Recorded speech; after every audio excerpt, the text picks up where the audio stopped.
Secretaries and Administrators of Nigeria, ICSAN, is now at your doorstep.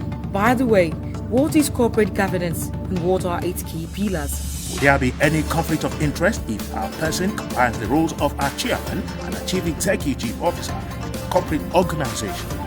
What can Nigeria do to gain international recognition in the context of the application of corporate governance? These and many more questions will be answered on Corporate Governance Platform, a program designed to inform and educate our numerous viewers on the adoption of corporate governance best practices by corporate entities. Join the Corporate Governance Platform crew every Thursday at 4:30 p.m. on MITV, your talent station, via DSTV 255 and UHF 43.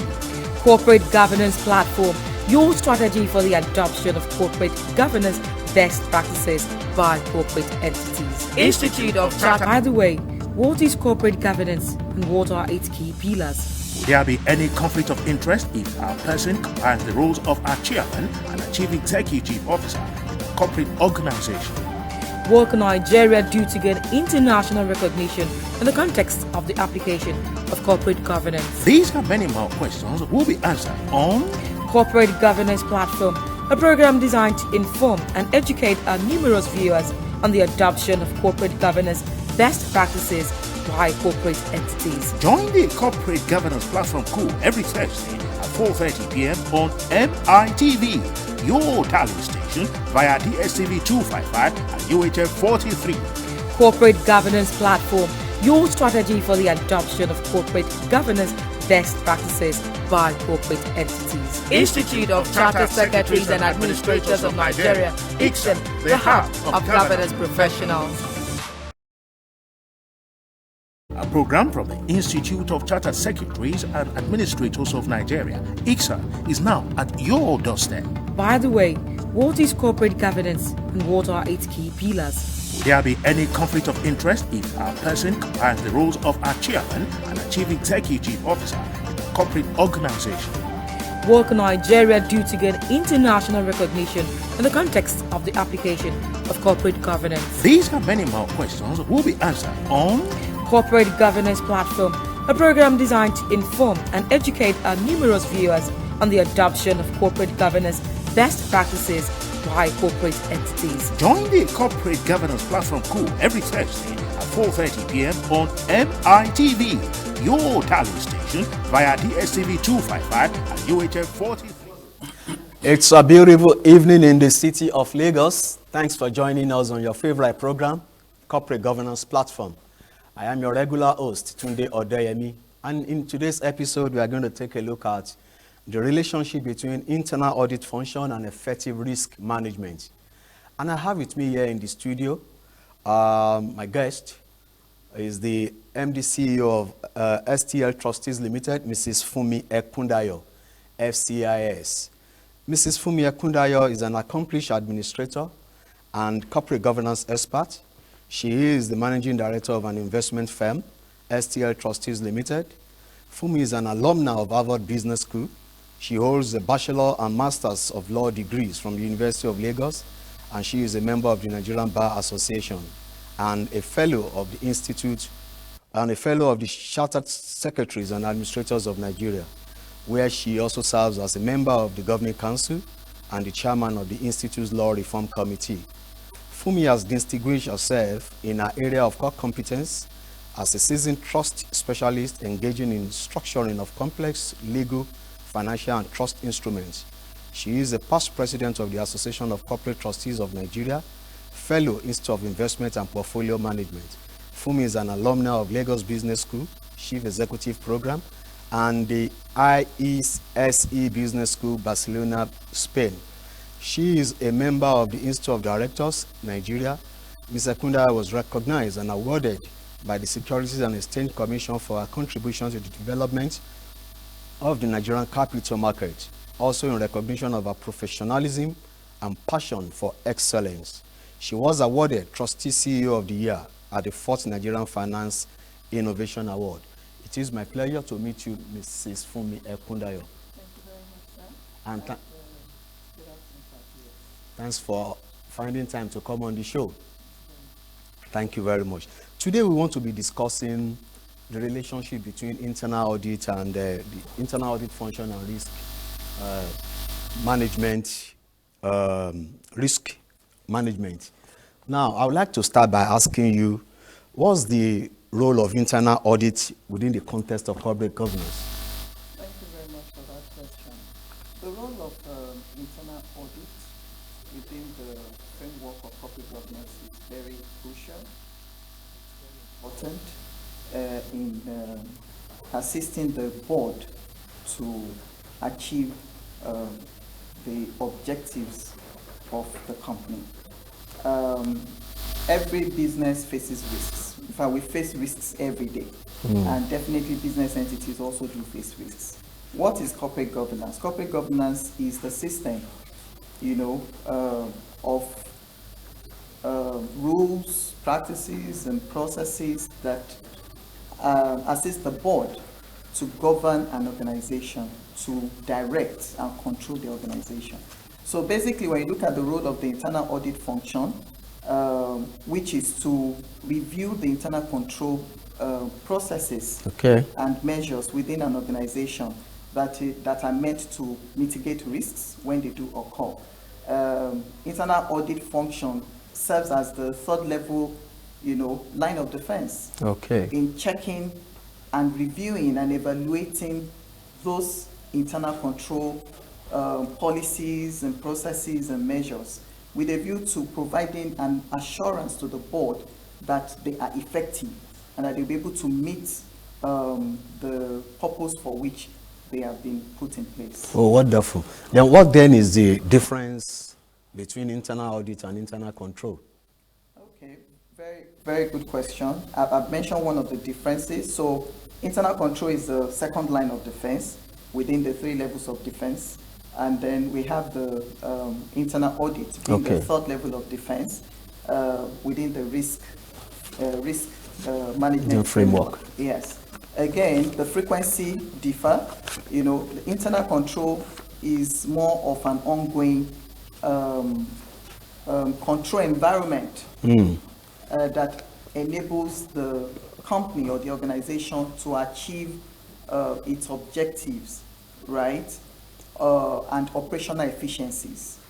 However, for the internal audit function, it's a periodic activity, right? It's a function and it's a periodic activities that is carried out from time to time, specific periods, and then a quarterly report is provided to the committee of the board that supervises the audit function. Oh, wonderful. While internal control is an ongoing thing, internal audit is periodic. Absolutely. Okay. Now, I want to refer you to a provision of on the Nigerian Code of Corporate Governance. The code provides that, and you also mentioned it during your intro, that an effective internal audit function provides assurances to the board on the effectiveness of the governance, risk management, and internal control system. Now, I want you to shed more light on the import of this particular statement.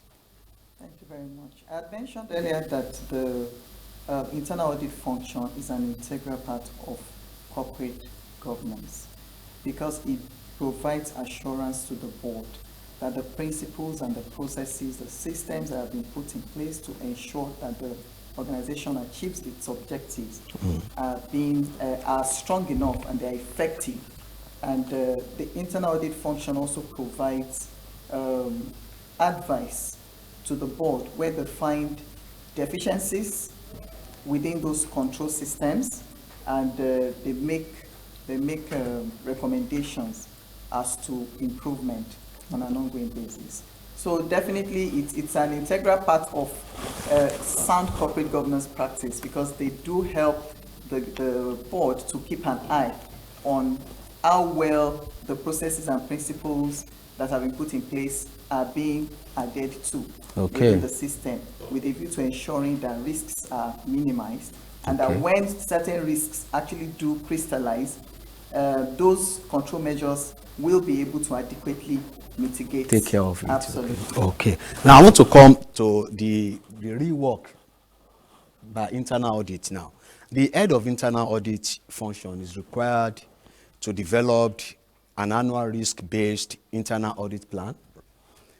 Why is the risk-based internal audit plan preferred over other methods, and what are its benefits? Okay, thank you very much for that question. So yes, again, Principle 18 does provide that part of the functions of the internal audit is to provide a risk-based internal audit plan, an annual risk-based internal audit plan. This plan actually focuses basically on the entire gamut of risks that an enterprise is exposed to in the course of achieving its business objectives, right? So it's holistic, it's comprehensive, and it's consistent.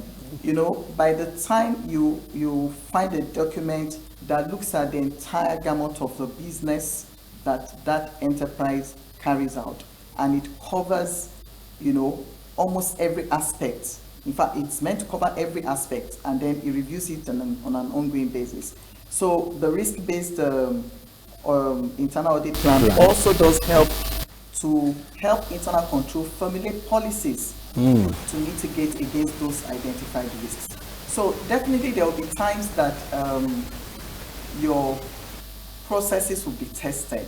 Okay. You know, in your internal controls, your compliance will be tested at some point or the other. So the function of the internal audit is actually to ensure that when these systems are tested at some point or the other, and some of these risks do crystallize, are they effective enough to provide the kind of cover for the company, right, that would enable it to mitigate that risk to a large extent.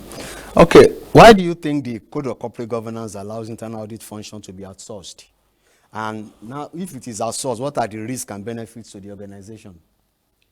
Okay, yes, I think that's Principle 18.2 does allude to the fact that the board in its annual report has a responsibility to disclose on how they have been able to get an assurance as to the effectiveness of the internal control measures, particularly if they haven't, if they don't have that function internally, and if they also haven't outsourced it. Okay. So clearly, there's a window for outsourcing.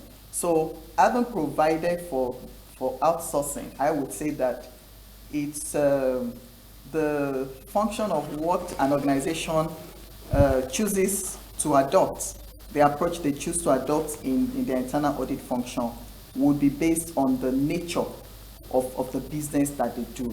I'll give you an example. The level of specialization and expertise required, you know, in keeping an eye on the risk environment in an oil and gas company would not be the same with maybe a consulting firm or even an investment management firm. That's right. Know? Absolutely. So it all depends on what works best for you. But you've also asked a follow-up question. What are the benefits of, you know, other ways to the organization? As it were. Well, when you outsource the internal audit function, it helps to give a sense of complete objectivity and independence. Wow. You know, when you look at the qualification of the internal audit function in line with the code, it says that it must be a professional that is well skilled, competent, can exhibit objectivity, and so on and so forth. So if objectivity is a major aspect and being unbiased of the attributes that an internal auditor must possess, then when you outsource, you believe that that function would be clearly, the issue of the function being completely independent from the management will be strengthened. And when you do also outsource, it's very clear within the business environment that things are changing very rapidly. Sure. And now you don't look at internal audit from a traditional approach anymore. You see that with the recent developments within the environment, you're looking at things like IT audit, you're looking at things like cybersecurity, you know, so many gamut that you have to look at. So in outsourcing, you could also say that the company might be saving itself some, cost by outsourcing some specific aspect of its internal audit function. So I think it does have some benefits, but some of the pitfalls also are that it might affect flexibility on the part of the company. When you have an internal audit function outsourced, you are bound by the contracts and the SLAs that are guiding both parties. Yes. And you may not really, because you might have been tied to specific timetable and schedules, and ability to be flexible might not be there. It also deprives the company of training, right, within that role, and building capacity internally. Well, I think among so many other reasons, it's a matter of whatever works for a firm, the nature of the business of the firm, the size, Sometimes when you outsource, it also helps you to focus on your own core areas, leaving that function. Another pitfall is the fact that the internal people might not be too receptive, right?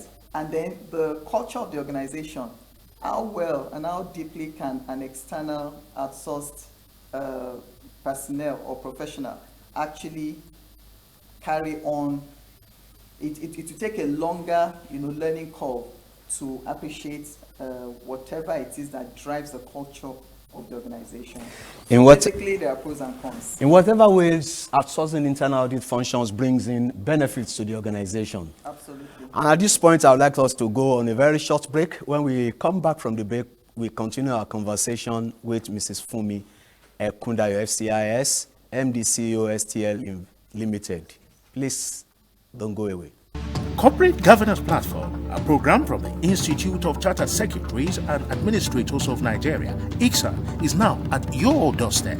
By the way, what is corporate governance and what are its key pillars? Will there be any conflict of interest if a person combines the roles of a chairman and a chief executive officer in a corporate organization?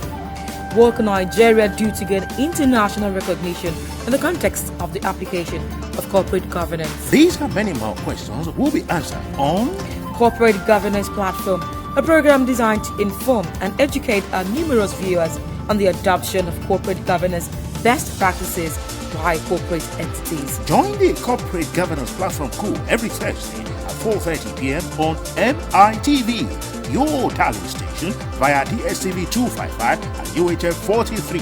Corporate Governance Platform, your strategy for the adoption of corporate governance best practices by corporate entities. Institute of Chartered Secretaries and Administrators of Nigeria, ICSAN.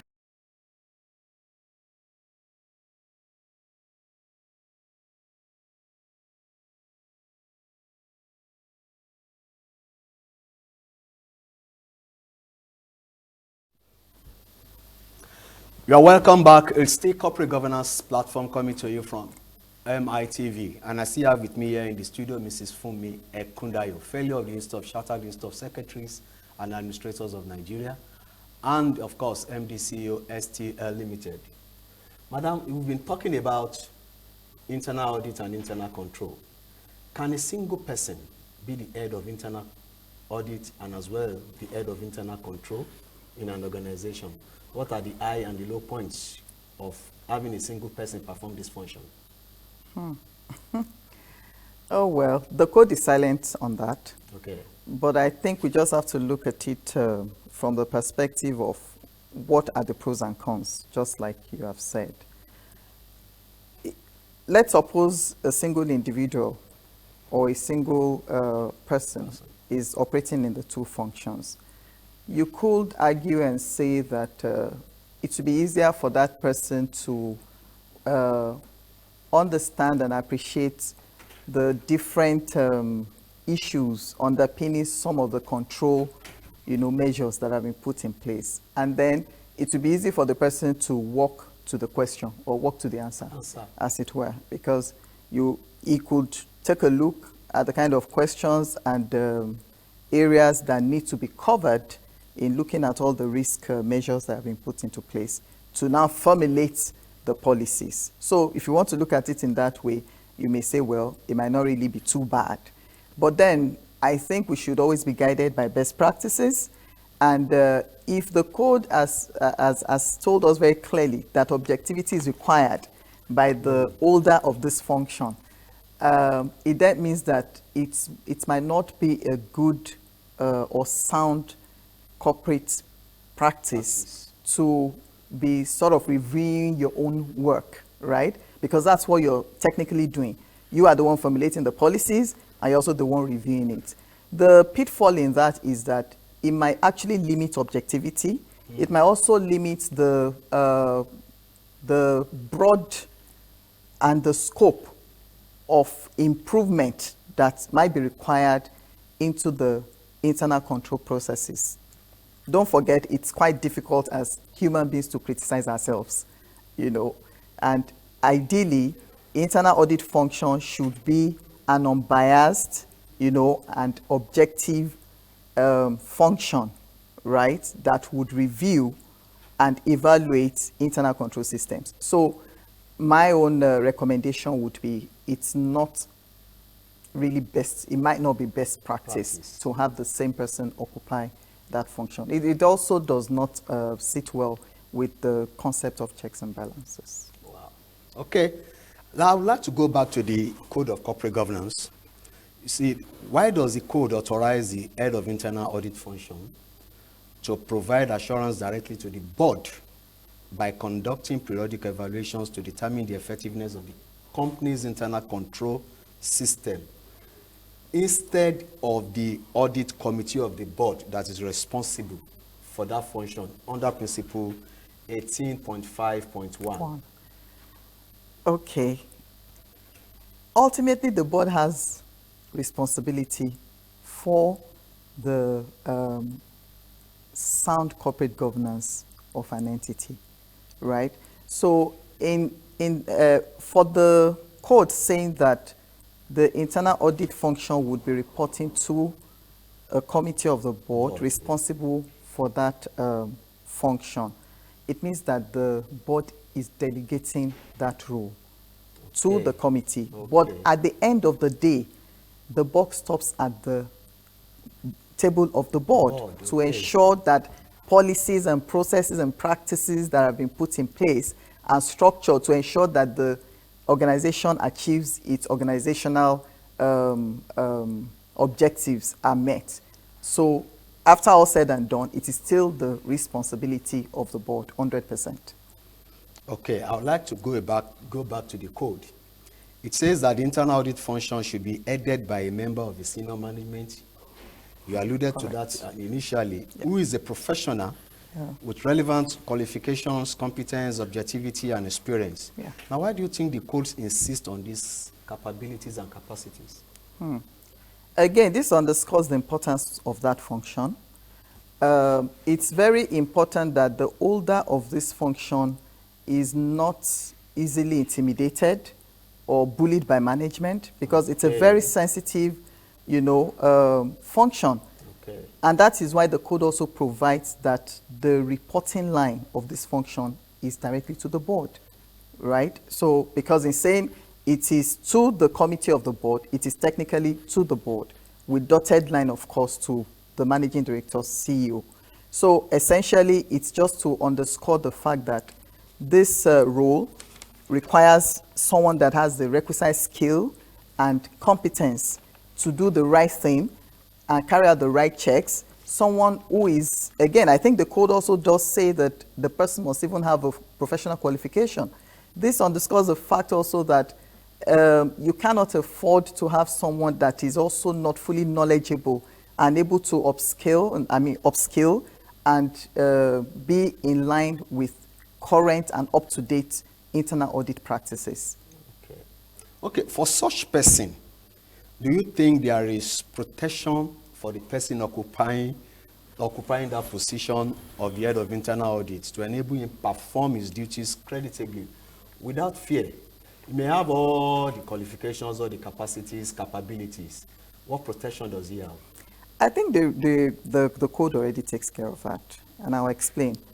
Number one, the person has unfettered access to the chairman of the board committee in charge of that function. Okay. Number two, the person also does have unfettered access to the chairman of the board at any time. And don't forget that Principle 18.7 also provided that it is the committee responsible for that function that would also assess the internal auditor and also recommend if it's to be fired or anything like that. So I really see this as levels of protection. When the internal audit function knows that is firing, so to speak, or his termination is not in the hands of the management, he'll be able to stand up and be firm and do what is right. And it's a regulatory function, so that also provides some level of protection. So the person is well protected? I believe so. I would like to take your final words on this particular topic. What is your advice? What is your final words to corporate organizations that wants to entrench the principles of corporate governance as it concerns internal audit functions and effective risk management? I would also like you to also make recommendations to the internal audit functions in the code as prescribed by the code. Does it conform with the global best practice? The two questions in 1 minute. Okay. I believe that the code does conform with global best practice. Okay. And we even have a similar code, the UK Code of Corporate Governance as well, that was issued in 2018. Yes, so yes, indeed, the code has really done a lot in recommending best practice in this area. My final word is that for the internal audit function, it is highly recommended that companies should embrace this, because it would help the company to achieve its profitability goals, its performance goals, and all of that. I wanted to share a case study, but we're out of time. But the fact is that you do need a system, an activity that constantly checks for you and give you the assurance as a board and as owners of a business that whatever happens in terms of risk, those risks can be well managed without doing too much damage to the environment. We had the COVID last year. Sure. It caught a lot of us unawares. I believe that a lot of organizations have to go back to the drawing board to review some of their processes and some of their policies and all of that. So I think I'd just like to rest it there. At ICSAN, we are usually at the forefront of sound corporate governance, and we have an array of avenue to advise companies on the best approach to adopt in sound corporate governance. Thank you very much, Mrs. FUNMI EKUNDAYO, FCIS, MD, CEO, STL Limited, for coming on the show. It's been educative, and I've learned a lot on the role and duties of internal audit functions. This is where we wrap it up and call it a day. Thanks for joining us on Corporate Governance Platform. Please do join us again next week, same time, same station. Bye for now. Institute of Chartered Secretaries and Administrators of Nigeria, ICSAN, is now at your doorstep. By the way, what is corporate governance and what are its key pillars? Will there be any conflict of interest if our person combines the roles of our chairman and our chief executive officer in a corporate organization? What can Nigeria do to get international recognition in the country? Text of the application of corporate governance. These and many more questions will be answered on Corporate Governance Platform, a program designed to inform and educate our numerous viewers on the adoption of corporate governance best practices by corporate entities. Join the Corporate Governance Platform crew every